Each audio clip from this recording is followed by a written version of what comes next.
ನಮಸ್ಕಾರ ವೀಕ್ಷಕರೇ, ಇವತ್ತೊಂದು ಪುಟ್ಟ ಮಾಹಿತಿಯನ್ನು ತಿಳಿಯೋಣ. ಇದನ್ನು ಸುವರ್ಣಗೆಡ್ಡೆ ಅಂತ ಕರೀತಾರೆ. ಇದರ ಉಪಯೋಗ ಹೇಗೆ ಏನು ಅನ್ನೋದ್ರ ಬಗ್ಗೆ ಇವತ್ತು ನಾನು ನಿಮಗೆ ಮಾಹಿತಿಯನ್ನು ಕೊಡ್ತೀನಿ.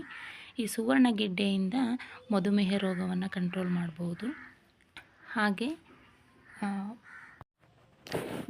ದೇಹದಲ್ಲಿ ಕೆಟ್ಟ ಕೊಲೆಸ್ಟ್ರಾಲನ್ನು ಇದು ಕಡಿಮೆ ಮಾಡುತ್ತೆ. ಹಾಗೆ ಹೃದಯಕ್ಕೆ ಸಂಬಂಧಪಟ್ಟಂಥ ಕಾಯಿಲೆಗಳಿಗೂ ಇದು ರಾಮಬಾಣ.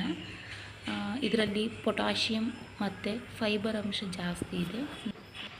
ಭೂಮಿಯ ಒಳಗೆ ಅಂದರೆ ರೂಟ್ ತರಕಾರಿಗಳು, ಆ ಒಂದು ಬೇರಿನ ತರಕಾರಿಗಳನ್ನು ನಾವು ಯೂಸ್ ಮಾಡಿದಾಗ ನಮ್ಮ ದೇಹಕ್ಕೆ ತುಂಬ ಅತ್ಯಧಿಕವಾಗಿ ಲಾಭವನ್ನು ಕೊಡುತ್ತೆ.